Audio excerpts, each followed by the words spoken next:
품은 사랑과 닮은 시와 그림과 몸짓들 마음속에 숨어지는 그 노래 멀리 퍼지긴 멀리 퍼지긴 바바밤 바바밤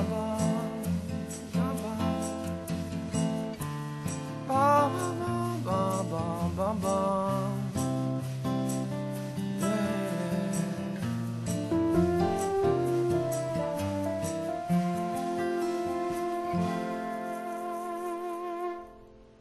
안녕하세요. 책을 삼킨 TV의 하성란입니다. 흔히들 창작의 고통을 피를 말리는 일에 비유하곤 하는데요. 작가라면 그 고통을 지병처럼 달고 살기 마련입니다. 그렇게 작가는 자신의 글 속에 혼을 담아내고 독자는 그 글 속에서 강인한 생명력을 느끼게 되지요. 오늘 여러분과 함께 만날 작가는 그 고통을 40년 동안 해오시고 앞으로도 그 고통을 즐거이 감내하실 분이라고 소개할 수 있을 것 같습니다. 이분을 먼저 화면으로 만나보시겠습니다. 병든 세상에서 벗어나고 싶어 빨리 늙기를 소원했던 한 소설가가 있습니다. 이곳은 그의 과거와 현재가 이어지는 곳인데요.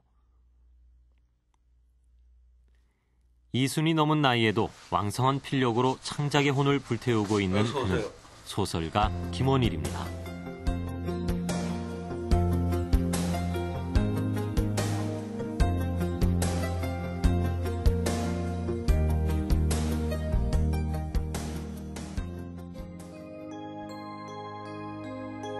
격동의 현대사를 온몸으로 견뎌온 작가 김원일.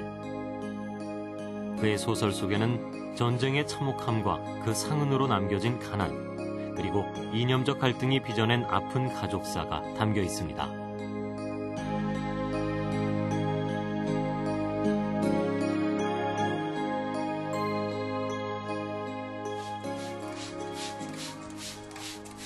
소소한 일상의 행복을 느끼는 그의 모습이 어쩐지 낯설게 느껴집니다. 글 속에서 느껴지는 작가 김원일은 세상사 온갖 풍파를 품어안는 커다란 산과 같은 존재이기 때문일 텐데요.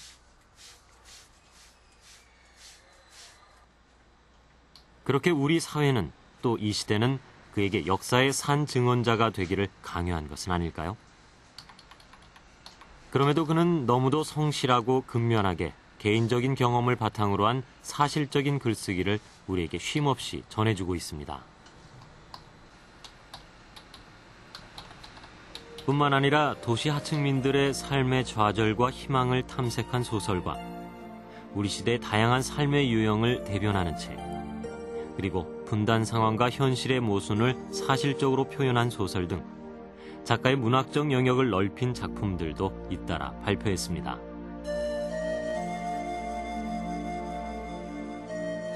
작가 자신은 물론 시대의 불운을 함께 감내해야 했던 가족들, 그들의 아픔과 고통은 곧 한국인의 집단적인 경험이자 민족의 한이 되었기에 사람들은 그를 대표적인 분단 작가로 부르는데 주저하지 않았습니다.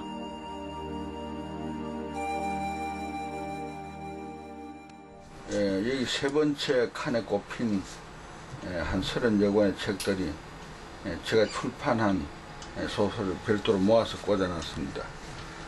문단 생활 한 40여 년 동안에 한 40권의 가량 책을 썼으니까 한편 많이 쓴 듯도 합니다. 이젠 천천히 쉬어가면서 또 과거에 좀 부족했던 부분의 어릴 적 화가가 되고 싶었지만 너무도 가난해 꿈을 이룰 수 없었던 그는 분단 문학의 대가답게 피카소에 매료됐습니다. 내전을 경험하고 게르니카라는 대작을 남긴 피카소. 평생 끊임없이 부단한 변모와 실험을 시도했던 피카소와 김원일. 어딘지 무척 닮아있는 듯합니다. 최근 그는 전집 출간을 위해 전작들의 원고를 다듬고 있는데요. 지난 67년 사실상의 등단작인 어둠의 축제를 비롯해 지난 2008년 출간된 오만이 별까지 총 30권으로 구성되어 있습니다. 장편 19권과 연작소설 2종, 중단편집 8종과 한 권의 대담집이 출간될 예정인데요. 그에겐 반세기 가까운 작가 생활을 결산하는 결정판이지만 후대에겐 큰 사실 기록이 아닐 수 없습니다.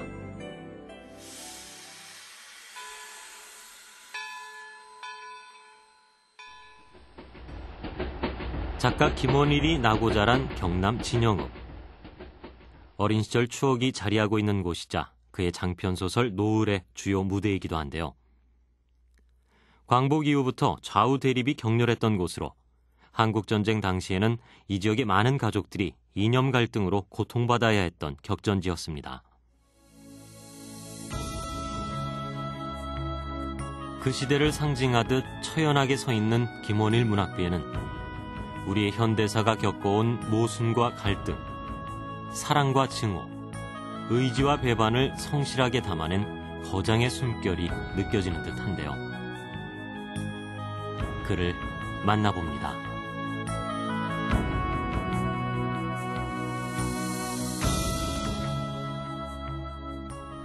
소설가 김원일 선생님 모셨습니다. 선생님 안녕하셨어요? 안녕하십니까? 예.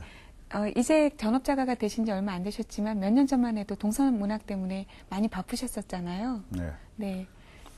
그 동서문학의 폐간 소식은 저희 글 쓰는 사람들에게도 좀 안 좋은 소식이었습니다만 선생님께는 더욱더 큰 슬픔이 아니었을까 하는 생각이 듭니다. 한 10여 년 좀 좋은 잡지를 만들어 보려고 노력을 했는데 어떻게 그냥 사측에서 이제 그만내겠다 그래서 그만내게 됐는데 또 뭐 뭐든 뭐 문학이든 정치든 뭐든 시작이 있으면 끝이 있듯이 네. 그 잡지도 좀 운명을 닿을 시점에 맞지 않나 그렇게 생각합니다. 네.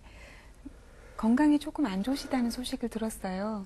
네, 이제 그러고 쉬고 난 뒤에 좀 너무 좀 뒤늦게 전업 작가가 돼서 너무 열심히 네. 일을 한 탓인지 막 그래서 건강이 조금 안 좋았는데 예. 지금 많이 좋아졌습니다. 예, 그런가 하면 또 뒤늦게 손주 얻으셔서 애기 보는 즐거움에 빠져 계신다는 말씀 듣습니다. 예. 친손주 넣게 봤습니다. 네. 반가운 소식이 있습니다. 이제 그 40년 문학 그 세계를 정리하는 문학 전집이 강에서 이제 출발이 돼서 30권을 예상으로 하고 있는데 이제 3권이 먼저 발간이 되었어요. 네네. 네. 감회가 남다르실 것 같은데요. 근데 사실상 뭐 저도 일반적으로 비평가들이 얘기하듯이 그 사람이 무덤에 들어가고 난 후에 뒤에 후배 뭐 비평가나 작가들이 모아서 이제 책을 내주는 것이 원칙인데 저는 좀 머리가 안 좋아서 그런지 늘 끊임없이 이때까지 작품을 계속 고쳐왔어요. 네. 발표하고 난 뒤. 그래서 마지막으로 좀 더 손을 봐서 좀 더 완벽하게 만들고 나는 끝내겠다 이런 느낌이 들어서 아프고 난 뒤에 그래서 우선 3권 내고 이제 그 작업을 요즘 하고 있습니다. 만약에 그 전집 작업이 없다면 또 앞으로도 계속 발표하신 작품을 고치실 거기 때문에 그런 것에서 이미 이제 다른 작품을 위한 준비라고 보면 되겠군요. 다른 작품을 위한 준비라는 것은 조금 약간 어폐가 있고 저는 그렇게 생각합니다. 사람이 나이 70 정도에 들어서면 그 뒤에 무슨 글을 쓰더라도 과연 그 전에 젊을 때 썼던 글보다 더 좋은 글을 쓸 수 있을까 이렇게 생각할 때는 좀 약간 좀 뭐 그냥 글은 쓸 수 있겠지만은 좋은 글은 쓰기 힘들다 그렇게 생각합니다. 그래서 좀 썼던 글의 미진한 부분을 고치는 것이 더 우선이 아닐까. 우선 머리가 맑을 때 그것도 출간 일정을 보면 처음에 등단작인 어둠의 축제가 이제 1번이고요. 그다음에 이제 시기적으로 보면 다음 작품이 와야 할 텐데 이 띄엄띄엄 이렇게 순서들이 좀 뒤바뀌어 있습니다. 구성에 네, 그런데 그것은 이제 작가 임의대로 좀 더 빨리 더 고쳐야 되겠다는 작품, 좀 고칠 부분이 좀 많이 생각되는 작품, 그것부터 먼저 손을 대고 뭐 난주 뒤에 가면 뭐 거의 고칠 게 없는 작품을 그냥 쉽게 나올 수 있을 것 같아요. 그래도 아무래도 조금 더 건강하고 조금 더 정신이 맑을 때 또 아니면 좀 의욕이 살아있을 때 그래도 그 작품을 읽으면서 호흡을, 그때 썼던 호흡을 같이 하면서 고치는 게 좋지 않을까. 그래서 좀 고칠 부분이 많은 작품부터 손을 좀 대기로 했습니다. 네. 예. 아무래도 등단작인 어둠의 축제에 대해서 말씀을 안 드릴 수가 없을 것 같은데요. 김원일품 문학의 출발점이라고 할 수 있을 것 같습니다. 4.19를 배경으로 하고 있어요. 또 4명의 젊은이들이 주인공으로 나오고 있는데요. 그런데 이제 제가 이제 사실 4.19 세대인데 60년도에 그때 4.19가 났는데 제가 대학교 1학년 때였습니다. 네. 그런데 그 당시에는 뭐 정치의식도 없었고 또 제가 다니는 그 서라벌예술대학 이런 데가 또 4.19 때 뭐 데모에 참가한 적도 없고 단 4.19 날 저는 좀 뭔가 6.25 전쟁을 서울에서 겪었기 때문에 뭐 그런 걸 좀 보고 싶었어요. 그래서 종로 사가로 나와서 이 거리를 앞을 지내서 종로 일가까지 그냥 걸어봐서 총격전 하는 장면도 목격했고 또 제 앞에서 유탄을 맞고 그 당시 뭐 여학생들은 좀 흰 브라우스를 많이 입고 다니는데 흰 브라우스에 빨간 핏자국이 탁 이렇게 봉숭아 꽃물처럼 드는 장면도 목격했어요. 구경을 쭉 했죠. 했는데 제가 어쨌든 막 4.19 나던 그 해부터 그 다음 해까지 2년 동안 서울에서 겪은 나름대로 막 제 자신의 어떤 성장 시기랄까, 성년 시기랄까. 제가 18살에 대학에 들어갔기 때문에 술도 배우고 담배도 배우고 뭐 음악 감상실을 출입하고 그런 여러 가지 그냥 제 보고 느끼는 경험을 소설화했습니다. 그래서 이 작품이 무슨 4.19 세대를 위한 소설이라고는 저는 생각지 않고 네. 단 60년대에 그 당시 일반적인 젊은이들의 정서는 좀 그렸지 않았나 막 그런 정도로 생각합니다. 네, 이제 근래의 작품을 수정하셨기 때문에 주인공들 이름을 전부 다 기억하고 계실 거라고 생각이 되는데요. 네. 4명의 젊은이들이 등장합니다. 전쟁 고아인 장익, 또 이상 가족의 아픔을 가진 연표, 운동선수인 강대와 또 주인공 순곤이 나오는데요. 네. 글을 읽다 보면 아무래도 저는 그 중에 한 명인 인물이 선생님의 모습과 겹쳐지게 되는데 그 장익이 제 선생님을 닮은 것이 아닌가 생각이 돼요. 근데 실제로 그 장익 닮은 친구는 그 아주 그런 친구 하나 있었는데 그 친구는 죽었고 거기 화자로 나온 나가 네.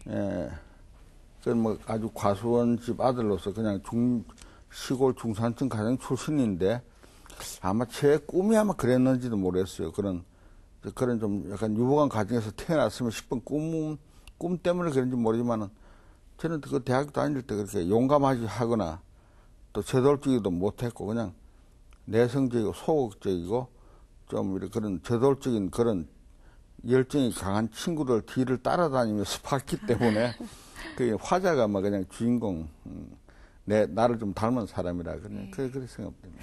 그 시절에도 이런 클럽이 있었나 싶게 이게 소설의 그 주요 무대이자 주인공들의 해방구라고 할 수 있는 클럽 아마존이 있어요, 선생님. 예.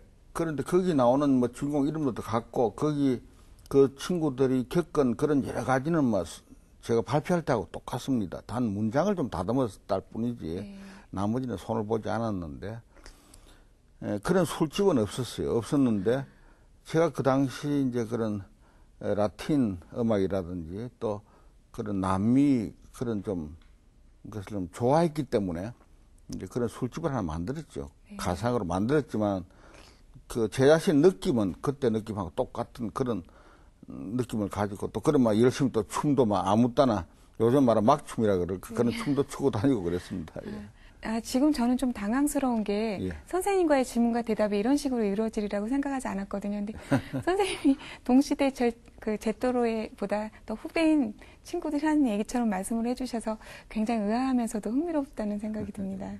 그 85년에 발표하신 바람과 강, 네. 예, 그 주인공 이인태의 어떤 문제적 삶을 다룬 작품이라고 할 수 있겠는데요. 네. 예, 어떤 내용인지 간략하게 좀 부탁드릴게요. 그 소설이 이제 뭐 주위의 친구들은 제 소설 중에서 가장 잘 읽히고 좋은 소설이라고 얘기하는데 이인태라는 주인공이 참 어릴 때 뜻을 세워서 만주 독립군으로 만주에 들어가서 청산리 전투에도 참가했지만은 일본군에 체포돼서 아주 그 악랄한 고문을 당하다가 자기도 모르는 사이에 그 의식불명 상태에서 독립운동가들을 독립군을 먹여주고 재워주었던 그런 마을 이름을 이제 실토하는 바람에 그 마을들이 전부 다 불바다가 되고 마을 사람들이 전부 다 그 일본군으로 죽었어요. 그것을 나중에 알고 난 뒤에 그 마을 사람들에 의해서 양쪽 귀가 잘리고 그 후로 나는 짐승처럼 살겠다. 너는 짐승처럼 살아라고 또 그런 저주를 받고 그래서 평생 참회의 삶을 살아가는 과정에서 내 자신이 과연 죽어서 좀 뭔가 그런 용서를 받을 수 있을 수 있는 길은 없을까? 거기에 대해서 끊임없이 이제 고뇌하는 그런 얘기. 그래서 그 친구가 죽음을 맞기까지의 과정을 막 그린 약간 좀 이질적인 소설이라고 얘기할 수 있겠습니다. 바람과 강을 네. 주위에 많은 분들이 선생님의 대표작이라고 서슴없이 뽑고 있는데요. 혹시 그 이유가 뭐라고 생각하시는지요? 그것은 그 속에서 저는 한국인들의 죽음관, 그걸 동아시아의 죽음관이라고 얘기할 수 있겠죠. 우리가 서구나 뭐 인도나 불교나 이런 죽음관이 아니고 인간은 죽어도 자연 속에 동화돼서 자연과 같이 스며든다. 그래서 이 친구가 기독교 죽음관도 부정하고 또 불교의 죽음관도 부정하고 주인공이 우리나라의 그 어떤 전례적인 그 뭡니까 풍수 지리설에 의한 그런 길지를 찾아서 좋은 터에 묻혀서 내가 정말 내 뼈가 잘 이렇게 삭아서 자연 속에 스며들므로 인해서 내 자신의 죄를 용서받겠다. 그래서 이 주인공의 한국적인 죽음관을 깊이 천착해서 아마 그것이 이런 소설이 서구로 번역되면 그런 사람들이 좀 약간 색다르게 이 소설을 볼 수 있지 않을까. 이래서 이제 여러 작가들이 번역을 추천했고 그래서 한 5, 6개국으로 번역이 된 것 같습니다. 그러면 그 선생님의 죽음관이 두 단어 바람과 강으로 이렇게 대변되는 것이군요. 바람의 섬이고 강속의 섬인다. 이래서 이것이 그 한국인의 자연관이라 그럴까, 자연관, 죽음관, 그것을 이제 바람과 강이라는 이름으로 상징한 제목이에요. 그런가 하면 2000년대에 발표하신 김씨네 사람들은 외환위기가 이제 사회적 배경이 되고 있습니다. 그래서 그 사대가 겪는 쇠락과 해체 이런 것들을 나타내고 있는데요. 한 가족의 어떤 삶의 이면을 보는 소설이라고 할 수 있을 것 같습니다. 우리 사회의 어떤 면을 파헤치시고 싶으셨는지요? 그것이 이제 우리가 외환위기가 왔을 때가 1999년이었고 또 1999년은 또 2000년대가 마지막 가는 해였고 그래서 저는 그것을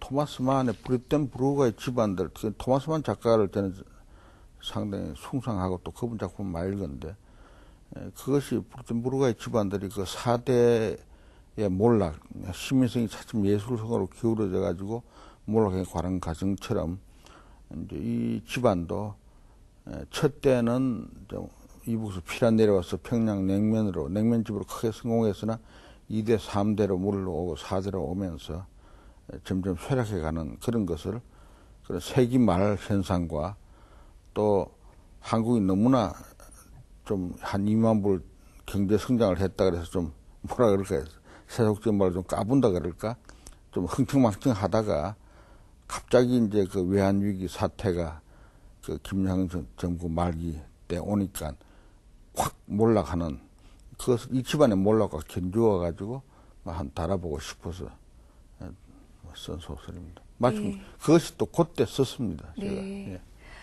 이번에는 선생님의 작품 세계를 좀 더 깊이 만나기 위해서 짧은 여행을 다녀올까 합니다. 함께 떠나보시겠습니다.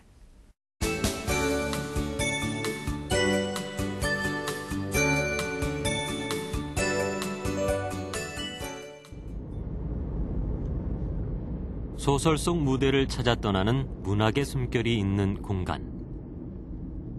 김원일 소설 전갈의 무대를 찾아갑니다. 옛 정치가 고스란히 묻어나는 소박하고 아담한 도시 밀양. 교도소에서 막 출소한 제필은 고향 땅인 밀양에 도착합니다.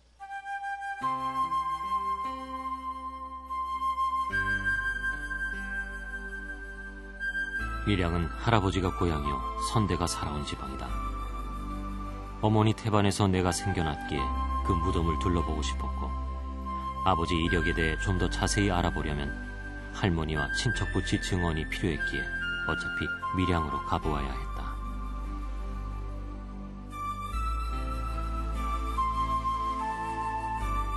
밀양강 건너에 있는 마암산 예림교.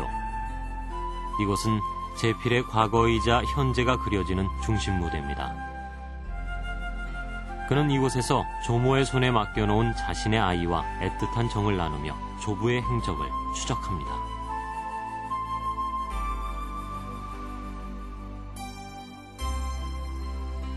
걷는 자유는 욕망의 기본이다. 나는 밀양강에 걸린 예림교를 건넜다. 밀양 시내를 굽이도는 밀양강 강한 풍경이 예전과 달랐으나 잔잔한 수면과 강변 가로수로 늘어선 왕벚나무는 옛 모습으로 나를 맞았다. 이 조용한 도시가 일제강점기 말부터 근현대사를 관통하는 소설 속 3대의 주요 공간이 된 것은 이 밀양 지역이 독립운동과 민족운동이 드세게 일어났던 곳이기 때문인데요. 제필은 이곳 밀양도서관에서 조부의 행적을 찾는 다양한 사료들을 수집하게 됩니다. 그렇게 하나 둘씩 드러나는 진실. 그것은 독립군이 아닌 조국을 배신한 변절자 조부의 모습이었습니다. 강치무는 해삼이 헌병대에서 무단장으로 이송될 때 거기 헌병대에서 죽지 않았으니 명출 하나는 타고났다 싶었고, 이제부터라도 목숨을 돌봐야 한다고 느꼈기에 어떤 공경에 처하더라도 살아남기로 작심했다. 그렇게 마음이 변한 뒤부터 애국심, 정의감, 양심 등 듣기 좋은 모든 말에 등을 돌렸다.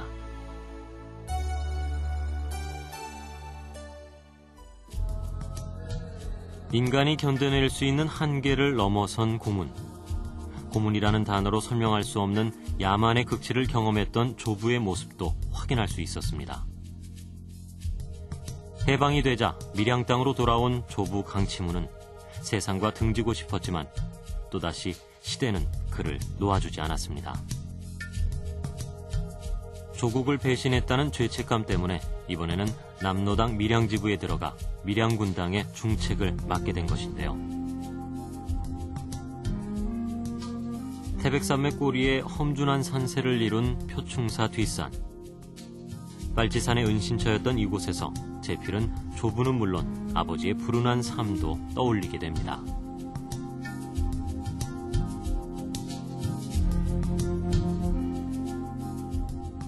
밤이 되면 온몸에 소름이 끼쳐 순사며 서청 한청 배거리들이 불시에 들이닥쳐 경찰서로 끌고 가선 강치무가 지어오지 않았냐며 매타작을 놓았지.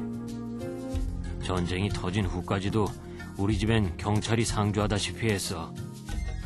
그 시절 천동이는 학교도 못 다니고 모자가 방 안에 늘어져 많이 굶고 살았어. 시대의 아픔을 온몸으로 견뎌내야 했던 조부 강치무와 그의 불운으로 어릴 적부터 인간 쓰레기로 살아온 아버지 천동. 그들의 삶은 거부할 수 없는 운명이 되어 제필에게까지 이어졌습니다.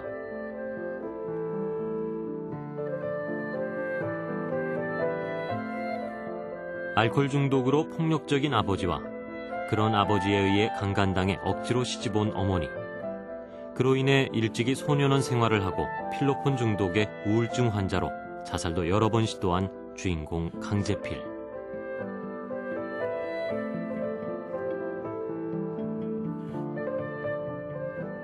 피의 운명으로 100년의 세월을 담아낸 전갈.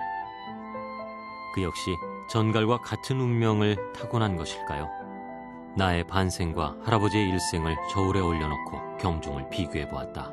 할아버지는 말년에 남한 단정 수립과 외세의 간섭을 반대하며 민족 통일을 위한 투쟁 방법으로 입산을 택했다.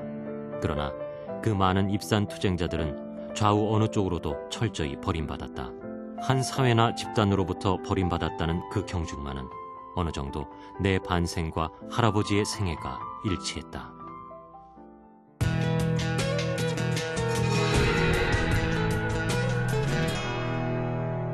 13번째 장편소설입니다. 전갈. 예, 예. 13번째라는 말에 후배로서 많이 반성을 하게 됐습니다만, 전갈은 일제강점기 말부터 근현대사를 관통하는 3대 이야기입니다.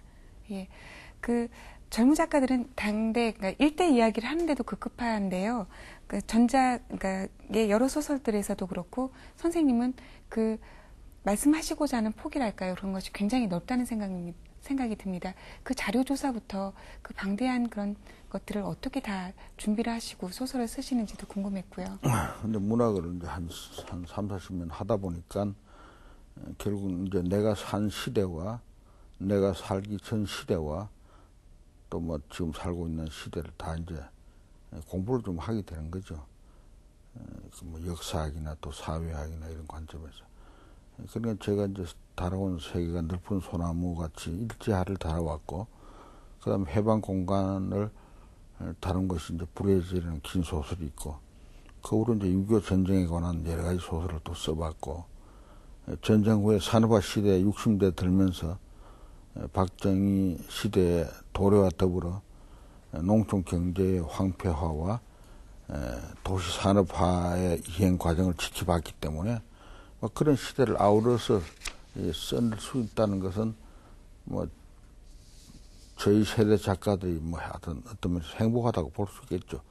이제 그런 것을 이제 나이가 드니까 좀 총체적으로 아울러서 그 시대마다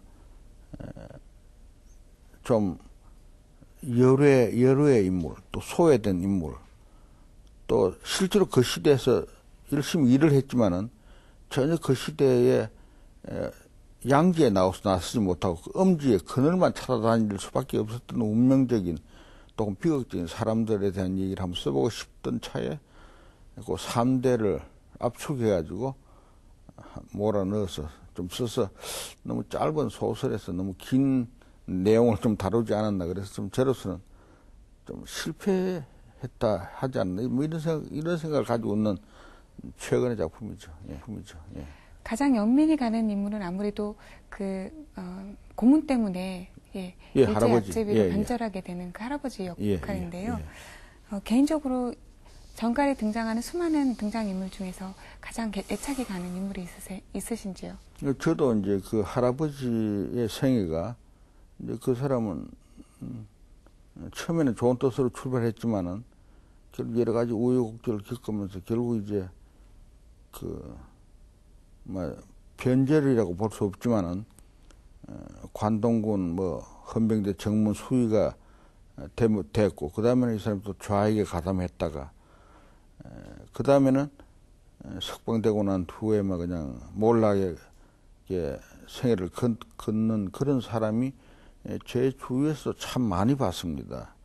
요는 이제 이 사회에서 그늘이나 진보 좌파랄까 그런 사람이 결국 좌절해가지고 아주 그냥 폐인이다시피 해서 마지막을 마치는 사람들. 난 그런 사람과 견주어서 그 인물을 설정하게 된 거죠. 예. 전갈을 읽다 보면 무엇보다도 아버지의 존재에 대해서 생각을 한번 해보게 되는데요. 딸보다도 특히 아들에게 아버지의 그 존재가 큰 영향을 미치고 있는 걸 볼 수 있습니다.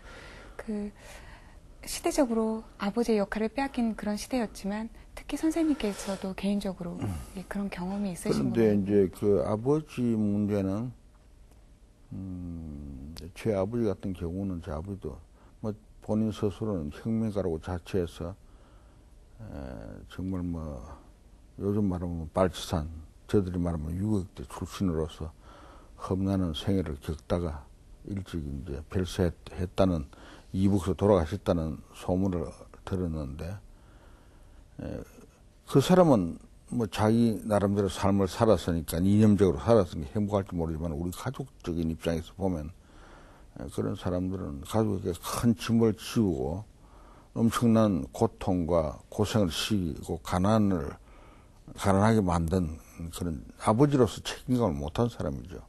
그러니까 애와 정이 한몫에 애정이 섞여 있는 생각으로 저는 아버지가 느껴지는데, 그래서 사실 제가 노을이라는 장편을 쓸 때도 그 노을에 나오는 아버지가 그 소잡는 백정으로 나와서 아주 그냥 나쁜 사람으로 그려져 있죠. 사람을 그냥 함으로 정말 소죽이듯이 죽이는 사람으로 나오는데, 이 소설에도 그 아버지가 좀 상당히 거칠고 약간 짐승적으로 나쁜, 그 어머니도 강간해서 데리고 와서 결혼을 하고 이렇게 나쁜 사람으로 그려져 있는데, 그것은 제 속에 가지고 있는 이중적인 아버지의 이미지에서 나오지 않느냐 생각되고, 사실상 그 사람도 이 산업화 초기에 열심히 노동자로 출발했는데 손에 안 잘리고 잘 풀렸으면 아주 건실하게 다 성공을 할 수 있는 사람이죠.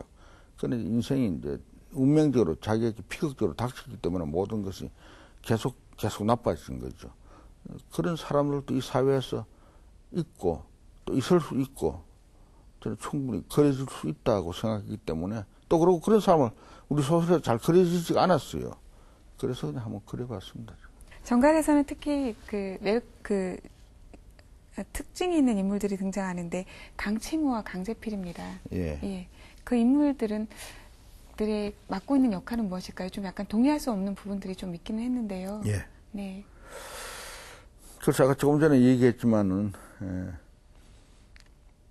그 이제 동의할 수 있다 없다 하는 것을 그 인물이 어느 정도의 긍정적으로 그려져 있느냐, 부정적으로 그려져 있느냐. 그 소설에다 보면 악역도 있고 이제 선한 역할도 있는데, 보통 악역을 맡아서 그 사람이 계속 반성하지 않고 악으로 끝나버릴 때, 독자들은 좀 뭔가 좀 섭섭한 것처럼, 배반당한 것처럼 좀 그런데, 근데 제 자신이 약간 좀 허무적인 경향이 있어서 그런지 모르지만은, 저는 소설에서 낙관적이고 긍정적으로 끝을 맺어본 소설이 거의 없는 것 같아요. 대부분 다 그냥 있는 그대로 보여주고 그냥 거기서 던져버리고, 그럼 독자에게 맡겨서 그냥 해석의 자유를 주는 식인데, 그 두 인물도 그런 측면에서는 전혀 반성을 안 하죠. 자기 삶에 있어서 반성을 안 하는 상태로 죽으니까 좀 수긍이 잘 안 간다. 또 마지막에 강제필 같은 경우도 실제로 약간 도피성 정도로 그냥 끝나버리지 않습니까? 마지막 비행기를 타고 나가버리는데, 그런 것이 독자들로 보면 약간 좀 배반당한 듯한 느낌. 이 사람에게도 뭔가 저시한 참의 기회도 주고, 또 그러면 갱생의 길을 걷는 것을 좀 구체로 보여줘야 되는데, 일단 돈 따먹고 성공해서 그냥 해외로 도피항으로 끝나버리니까 좀 습하겠지만, 근데 현실이 난 그렇다고 생각합니다. 그걸 구태 소설적인 장치를 그 이상 해줄 필요가 있느냐, 그건 별로 동의하고 싶지 않습니다. 마당 깊은 집에서도 그렇고 정갈에서도 그렇고 그 정갈의 제필이 할머니와 어머니의 삶이 등장하는데요. 네. 저만 느낀 것이 아닐 텐데, 그러니까 고문도 견뎌내고 이런 어떤 삶에 대한 긍정적이고 건강한 태도가 보여져요. 네. 저희 어머니가 그래서 그런지 모르지만, 어머니들, 근데 또 한편 또 그게 다른 측면에서 얘기하는 사람도 있죠. 왜 당신 소설의 어머니는 꼭 그렇게 험난한 그 고통을 겪고 역경을 겪어서 또 남편에게 순종하고 세상을 자식을 부둥켜 안고 억지까지 사는 여자만 그려져 있느냐. 나름대로 또 그런 여성이 자유분방한 개성적인 그런 측면도 있고, 또 여자 우월 시대에답게 여자로 하여금 좀 더 진취적으로 그릴 수 없고 꼭 숙명적인 가난을 타고난 사람처럼 그려진다. 그런 얘기도 있는데, 그건 제 자신이 강한 어머니의 영향 탓인지 또 여자를 보는 어떤 눈의 편협성인지 모르지만은, 근데 그런 여자 위에는 별로 여자를 그리고 싶은 여자가 없는 것 같습니다. 네. 선생님은 다독이 작가입니다. 어떤 책들을 통해서 더 큰 세상을 만나셨을까 궁금한데요. 화면으로 한번 만나보시겠습니다. 김원일 작가가 추천한 책들을 소개합니다. 출간된 지 100년이 넘은 지금까지도 최고의 고전으로 손꼽히는 카라마조프가의 형제들. 독특한 개성과 사상을 가진 인물들이 빚어내는 비극적인 사건을 통해 삶과 죽음, 사랑과 욕망, 그리고 신과 인간의 본성이라는 거대한 주제를 담아낸 책입니다. 알베르 까뮈의 처녀작이자 그의 명성을 세계에 알린 출세작 이방인 역시 지식인이라면 꼭 한번 읽어봐야 할 고전 중의 고전인데요. 우발적인 살인을 한 후 사형 선고를 받은 주인공 메르소를 통해 본 인간과 부조리한 세상을 묘사한 소설입니다. 다음 소개할 책은 박완서 작가의 자전적 소설로 잘 알려진 그 산이 거기에 있었을까인데요. 그 많던 싱하는 누가 다 먹었을까의 후속편으로 성년으로 접어든 작가의 눈을 통해 현대사의 비극과 슬픔이 고스란히 전해지는 소설입니다. 우리 문학사의 길이 남을 성과로 손꼽히는 관촌수필. 근대화와 산업화를 걷고 있는 70년대 풍경을 걸쭉한 입담과 해악, 풍부한 토속어로 전하는 이 책은 한 가정의 순환사를 통해 훼손당한 농촌사회의 아픈 세태를 묘사하고 근대화에 대한 비판적인 성찰을 담고 있습니다. 김원일 작가가 추천한 4권의 책이었습니다. 흔히들 선생님을 분단 작가라고 말하는 이들도 있기도 합니다. 시대의 비극을 얘기하는 것이 아니라 그 이상의 어떤 것을 담고 있다고 저는 개인적으로 생각합니다. 굳이 분단이라는 상황이 우리에게 주어졌기 때문에 배경이 되었을 뿐이라는 생각을 하고 있는데요. 이런 평가에 대해서는 어떻게 생각하세요? 아주 하수는 작가 좋게 얘기해 주시니까 고맙습니다. 사실상 제가 그렇게 분단 와중에서 한 사생활 같이 이제 성장해 와서 또 그런 문제를 자꾸 썼지만은 인간이라는 것은 늘 이제 때 아니게 비극과 고통과 여러 가지 모멸과 힘듦을 견뎌내고 인생이 시작부터 끝을 이루는데 그런 과정에다 그래서 가장 그런 것을 적나라하게 드러낼 수 있는 것이 전쟁이란 어떤 그런 사건이라서 이제 그 속에 투입해서 그렇지 안 그래도 인생 자체를 또 긍정적으로 낙관적으로 낙천적으로 보는 사람도 있는 반면에 그것을 좀 비관적인 관점에서 보는 사람도 있는데 저는 이제 후자에 속하고 마침 제가 전쟁을 목격했기 때문에 전쟁을 그린 건데 그 위에 제가 푸른 혼 같은 것은 그 인혁당 사건에서 사형당한 6사람을 다룬 소설, 그런 소설은 전쟁과 아무 관계도 없지만 그 사람들이 그 사형을 당하기까지 또 엄청난 그 고문 끝에 뭐라 그럽니까? 요번에 다 전부 다 무죄가 돼서 보상을 받게 됐지만 그런 비극 같은 것은 작가가 정언해 줘야 된다. 저는 그렇게 생각하고 열심히 취재를 했었습니다. 예. 이번에는 김원일 선생님의 작품 세계를 꿰뚫고 계신 문화평론가 한 분을 만나봤습니다. 화면을 함께 보신 후 계속 말씀을 나누도록 하겠습니다. 세상이 가까워졌지. 옛날 이런 말 하면 어겠냐. 나라는 대통령이라서 숨도 못 쉬고 다니고. 지금도 그 있다가면 속담방이 나오잖아. 보안법 폐지 안 해야 된다고 생각. 어릴 때 당신은 빨리 늙은이가 되었으면 좋겠다. 이런 말을 하셨던 것 같습니다. 이게 무슨 말이냐면 그만큼 당신한테 지어진 짐이 너무 컸던 거겠죠. 그 짐이라고 하는 거는 본인이 택한 건 아니지 않습니까? 이 사회라고, 한국 사회라는 게 준 거잖아요. 그러니까 그 평생의 작업이라는 건 이 한국 사회 또는 한국 현대사가 준 어떤 그 짐, 고통, 이것을 해명하는 과정이었던 것 같습니다. 그것이 그러니까 김원일 쌤한테는 사회인 거죠. 관찰자적으로 이렇게 멀리 떨어져 있는 것이 아니라 자기 삶 그 안에 담겨 있었던 거기 때문에 자기를 해명하는 과정이 동시에 또 한국 현대사를 해명하는 과정이 됐던 거고, 바로 그런 면에서 그 김원일 소설은 그냥 그 자체가 한국 현대사다 이렇게 말해도 크게 틀리지 않을 것 같습니다. 잘 그랬던 가족들이야. 김유사 직원하고 결혼날 오고 갔었거든. 항상 저희를 하기로 하고. 나의 가족사를 하나둘씩 전쟁과 분단의 그 중심에 그 고통, 그것이 이제 김원일 쌤의 어떤 그 개인사라는 걸 많이 좀 알려져 있지 않습니까? 그때 그 고통이라고 하는 거 구체적으로 따지면 이제 하나는 가난과 굶주림 같은 거였죠.